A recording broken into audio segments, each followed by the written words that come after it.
Hey guys, you've seen us take this backyard from green grass to blue water.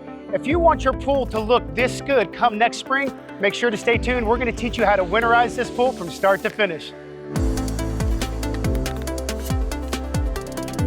Hey y'all, it's Marshall. We finally got the water low enough underneath the orifice plate on the Aqua Genie skimmer to where we can start getting ready to blow the lines out. But first we gotta take the orifice plate off as well as the gasket. And after that, we're gonna jump to putting a duct plug on the wall return. So let's go ahead and do that. I have a Phillips head screwdriver. Do not use power tools. This is bolted to your wall panel. There's a gasket behind here. Just take care of the stuff, use hand tools. Now on this Aqua Genie, there's bolts on the sides. We're not touching any of those. We're only touching these 6 bolts here on the orifice plate. Let's go ahead.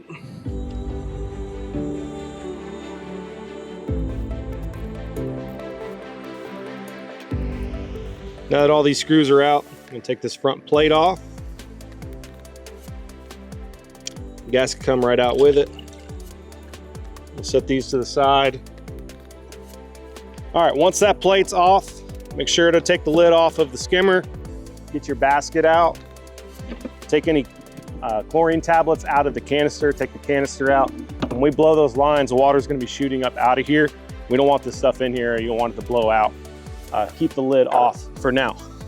Let's go ahead and take care of this other skimmer. All right, now that the skimmers are taken care of, this is an Aqua Genie pool, so usually you wouldn't have returns in an Aqua Genie pool, but this customer elected to put a return in their tanning ledge to keep water moving around on the top of their tanning ledge. The way we're going to plug that return is with a duct plug.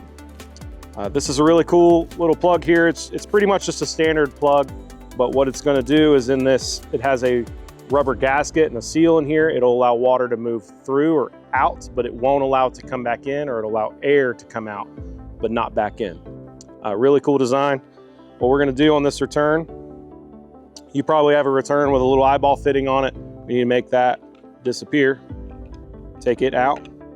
The eyeball fitting is attached to another fitting here. Make sure it is also out.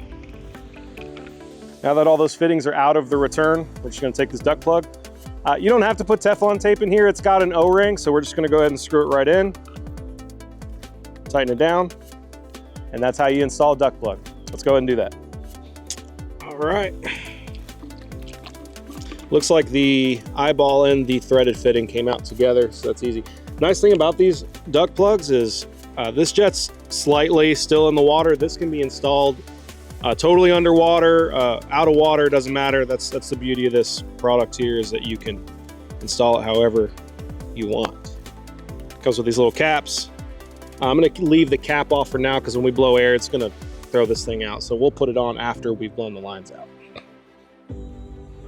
Okay, what we're getting ready to do here at the equipment pad is we're going to completely drain all the water out of these lines. There are 2 plugs on every pump, one for the pump housing, one for the strainer basket area. We're gonna remove both of those completely. And then after this, we're gonna go over to the filter and remove its plug. So when you loosen this, you might see a little bit of water come out, but really all you're gonna get is air entering the system now. We'll set these to the side. We'll go ahead and walk around and pull the plug on the cartridge filter.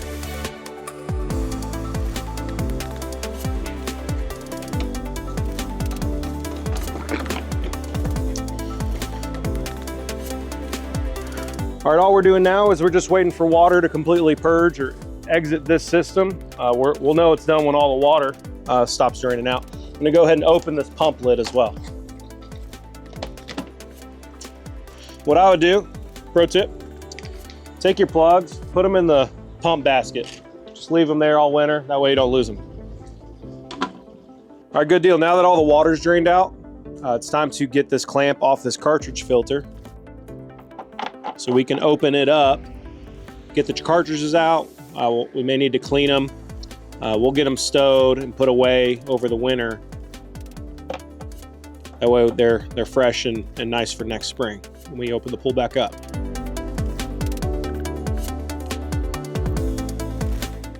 They don't look too bad.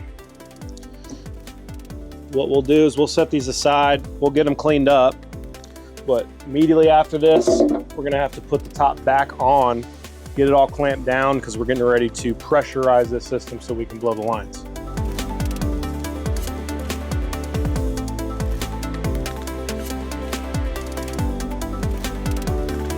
All right, we got the lid back on the cartridge filter. It's all tightened up.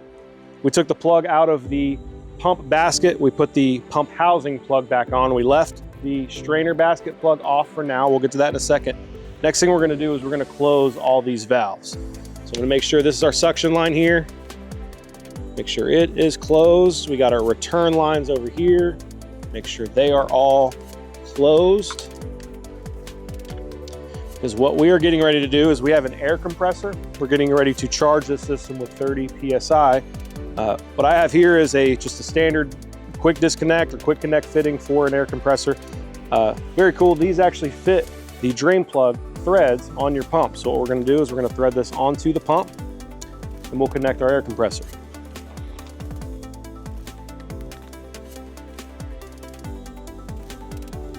We got tape on there, so it should seal just fine. Pump's sealed, everything is good. On our air compressor, we already have it charged up to 30 PSI, everything's shut, so we're gonna go ahead and connect it. All right, we got our air compressor attached. This is built up to 30 PSI, it's got our system charged. I'm gonna crack one of these valves open, we got it made sure everything's shut.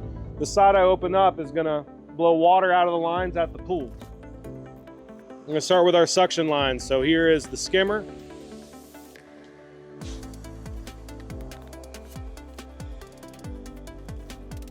I'm gonna close it back off. We'll let it build up some more and then we'll do it again. We're gonna cycle through all of these. So we're gonna hit the other skimmer. We'll move to the return lines. We'll do those orifices on the skimmers and then we have that jet in the shallow end on the tanning ledge. We'll hit all of those. And once we got all the water completely purged out of the system, we're on to the next step.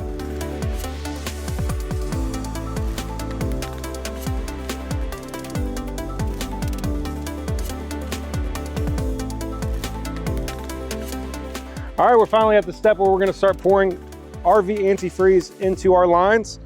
What I have here is a blowout tube. What this is for is we're gonna screw this down into the skimmer. We got the deluxe one here so we can reach down in there real easy. But what this does is inevitably water is going to get in your skimmer over the winter and possibly that water is going to freeze. When water freezes, it's going to expand and it can crack your skimmer. You don't want that. What this does is water is going to expand and crush this piece in. That way your skimmer doesn't crack. So if you have skimmers on your pool, you have to have one of these when you winterize your pool. All right, so I'm gonna go ahead and thread this down in here. What's handy is in the top of this blowout tube, there's a little cap. I'm gonna take that out. And I'm gonna pour this antifreeze in. Now each line is gonna take about half a gallon of this antifreeze. Very carefully pour this in here.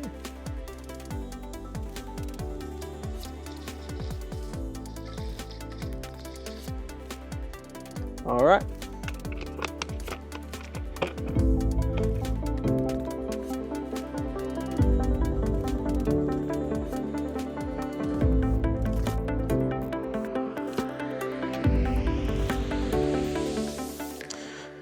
All right, the suction side of our skimmers are all done now. We got the blowout tube in there, we got the antifreeze in there. Now we're doing the return side of the skimmer. What you would normally do, or what you can do, is you'd stick a hose down into this orifice area. You get a funnel, then you funnel antifreeze into that. I'm not doing all that. We have a little bit easier way to do that. We have union ball valves over on the equipment pad. I'm gonna show you a special way to do that. Before we get there though, we need to go ahead and put on our gasket and our orifice winter plate. I'm gonna go ahead and put those on now.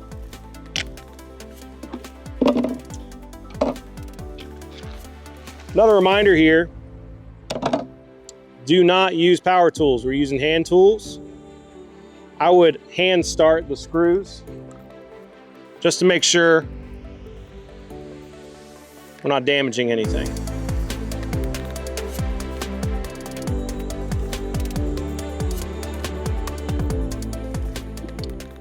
So what you're trying to accomplish here is we want to use the same threads that the skimmer had initially when you screwed these in for the orifice plate.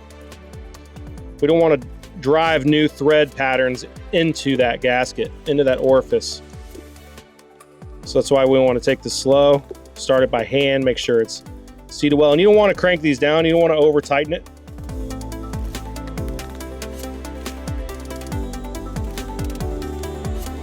Now this side is totally sealed off for the winter, we'll go do this side. I'll meet you back over the equipment pad.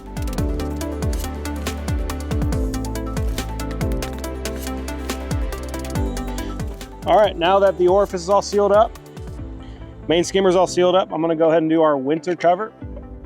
This has a gasket all the way around. This is an Aqua Genie winter cover, only one of its kind. I'm gonna go ahead and get this installed.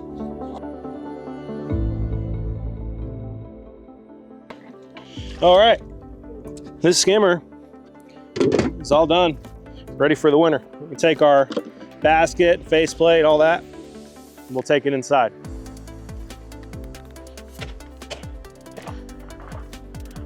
Okay,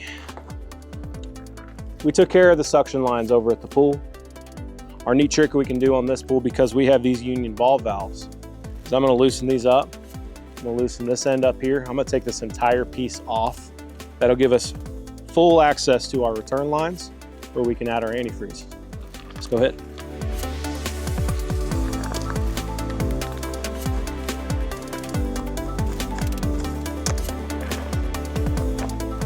Like I mentioned over at the pool, this is much easier. If you don't have a ball valve set up for your returns, that's all right.